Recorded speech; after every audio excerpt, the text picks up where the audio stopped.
How's it going? This is Pat. I'm going to give you a brief, well, I'll try to give you a brief summary of what's going to happen at UFC 153 tonight. Should be an interesting card. Top to bottom, pretty good. You know, a lot of interesting fights, lots of big names. No crazy good fight, but a lot of good ones. So let's get started here. The first fight I'm going to talk about is actually a preliminary fight, but it's a prelim of a prelim. It's the first two preliminary fights are on Facebook, so you have to watch on Facebook. After that, the next prelims are on Fuel TV, I believe it is. So this is actually a Facebook fight, so I'm digging in deep right now. Excuse me. So I'm going to talk about Chris Camozzi versus Luis Kane.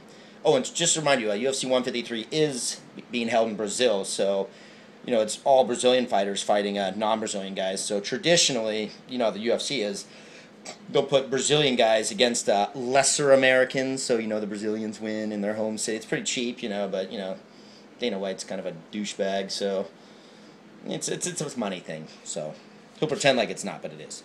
So anyways, Chris Camozzi, Mr. American, is going to fight Luis Kane, who obviously is from Brazil. And this is actually a halfway decent fight.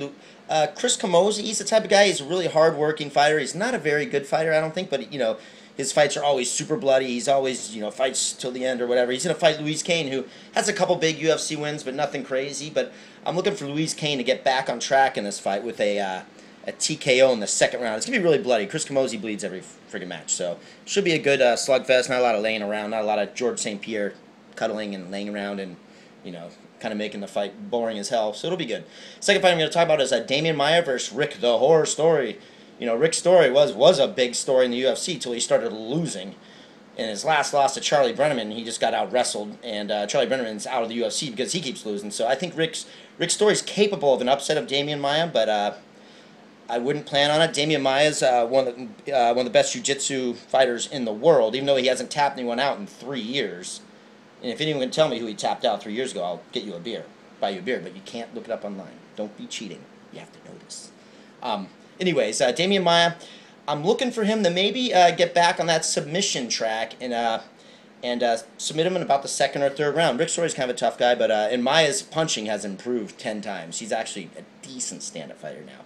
So I'm looking for Maia to win that one.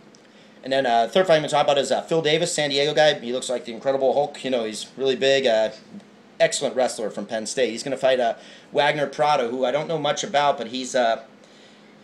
all his wins are by knockout, so he's kind of a slugger, but he's never really fought anyone. He's another Brazilian guy, but look for the American Phil Davis to win this. And, at first I was pretty questionable about it, even though the odds are pretty lopsided in Davis's favor, but sometimes the weigh-ins are very telling. I was watching the weigh-ins yesterday, and Wagner Prado walked out, and it was like I've never seen anything like it. Like, he was like, I think he might be gay. He was like, oh my God, hey people, hey! I was like, holy moly, this guy's going to get strangled in the first round. So, yeah, look for a first round strangulation. I don't know what that was, what he was doing yesterday, but fighters don't do that. So, first round strangulation. Okay, then after that is Fabio Maldonado versus Glover Teixeira. Fabio Maldonado is a total throw-in in this fight. He's subbing for, I forgot who he's subbing for. It doesn't come into mind right now. But anyways, he got thrown in the last second, and Fabio Maldonado sucks. He is going to get absolutely murdered. This Glover Teixeira is one of the more feared fighters at 205. He just had a problem getting into America, getting his visa to America, so his green card or whatever. So it took him like 3 or 4 years to get in, and now Shogun didn't want to fight him, and I think Rampage faked an injury, because Rampage is kind of a baby. So Glover Teixeira, he is going to absolutely maul this guy. This could be the funniest fight of the night. So look for Glover Teixeira knockout, and I would say the first.